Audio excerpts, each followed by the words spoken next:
जीवन में भजन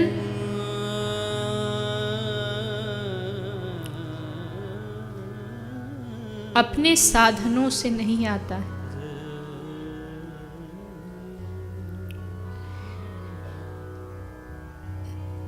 जीवन में भगवत प्राप्ति अपने भजन से भी नहीं होती है।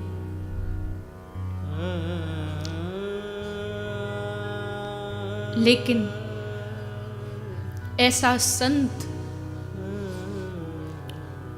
जिसका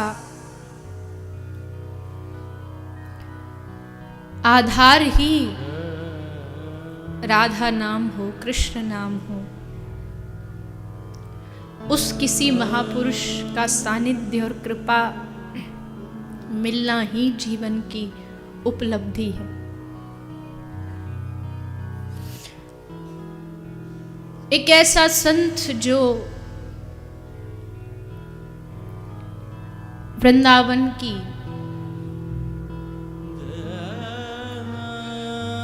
माटी में पड़ा पड़ा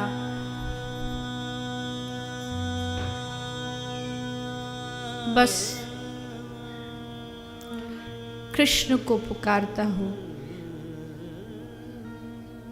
राधा रानी को पुकारता हो,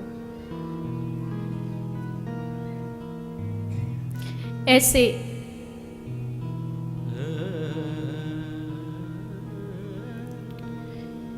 किसी महत् पुरुष का सानिध्य मिल जाना ही भगवान की कृपा है। और ऐसे संत नहीं है, ऐसा नहीं है,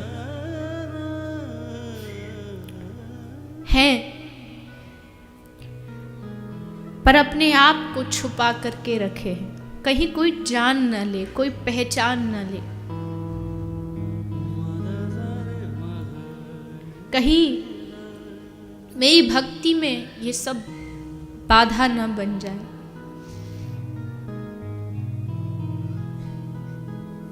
साधारण वेश, हाँ, चेहरा जरूर दिखा देता है कि इसके जीवन में भजन के अलावा और कुछ भी नहीं। उसकी आंखों की चमक, उसकी आंखों की करुणा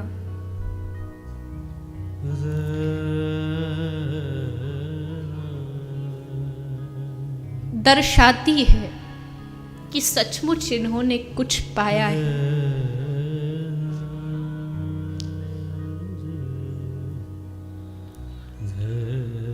लगता है मानो श्री कृष्ण इनके साथ खेलते होंगे, राधा रानी इनके साथ लीलाएं करती होंगी।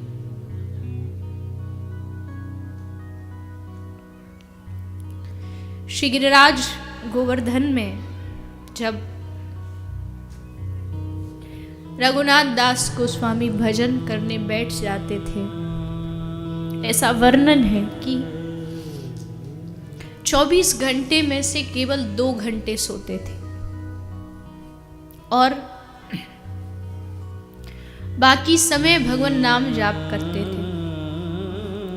माला लेके बैठे हैं बाहर कुटिया के, बहुत धूप पड़ रही है, पसीना निकल रहा है, पर होश नहीं है कि मुझे गर्मी से भीतर जाना है। और तब अपने उस शरणागत की सेवा करने के लिए राधा रानी प्रकट होती है और भजन करते हुए रघुनाथ दास गोस्वामी के सर पर अपनी चुनरी का पल्लू निकाल करके उनके सर पर उड़ा देती। कौन कहता है कि भक्त ही अपने इष्ट की सेवा करता है? कभी कभी भगवान भी अपने भक्त की सेवा करते हैं।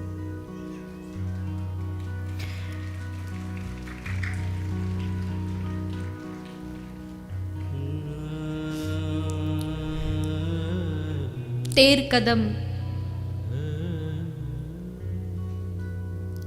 रूप गोस्वामी पाद भजन करते हैं।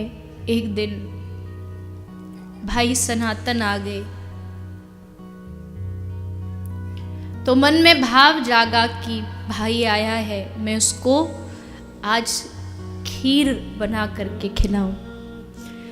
पर वैरागी आदमी किसी चीज का संचय नहीं करते थे, कुटिया में कुछ नहीं रहता था, कहां से खीर लाऊं। तो अपने प्रेमी की इच्छा पूरी करने के लिए श्री राधा रानी आज एक छोटी सी लाली के रूप में आ गई। हाथ में डब्बा लगा है और ला करके कहती है, अरे बाबा, ओ बाबा सुन, देख मैं तेरे ताई खीर लाई हूं। बाबा बोले, लाली तू कौन है, यहां कैसे आई? बोली, बाबा अरे मैं खेलवे को आ रही थी तो मेरी मैया बोली जा, वो बाबा जी रहे ना बाहर, गांव के बाहर, बाकू खीर दिया। तो बाबा मैया ने तेरे लिया भिजवाई है, या खीर को तू पाली जो। और खीर दे के राधा रानी चली गई। रूप गोस्वामी तो समझ नहीं पाए, लेकिन जब उस खीर को सनातन गोस्वामी ने ग्रहण किया, मुंह में जाते ही समझ गए कि ये खीर किसी बालिका की नहीं है। इसके खीर में जो स्वाद है वो तो स्वयं श्री राधा रानी के हाथ का स्वाद है। जा उस बालिका को ढूंढ के ला।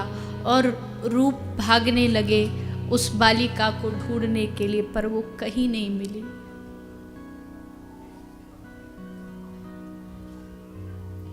ब्रज के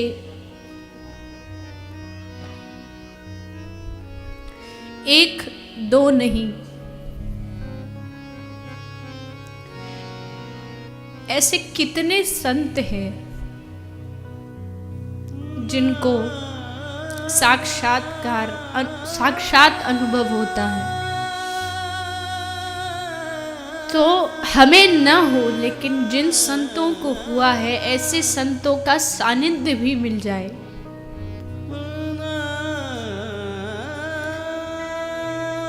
जिनको आज भी श्री राधा रानी की पायल सुनाई देती है, कृष्ण की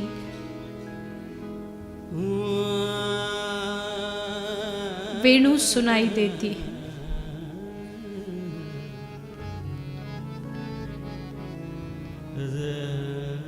ब्रज धाम ही ऐसा है जहां पड़े रहने से एक ना एक दिन जो पुकार है वो श्री कृष्ण तक पहुंच ही जाती है।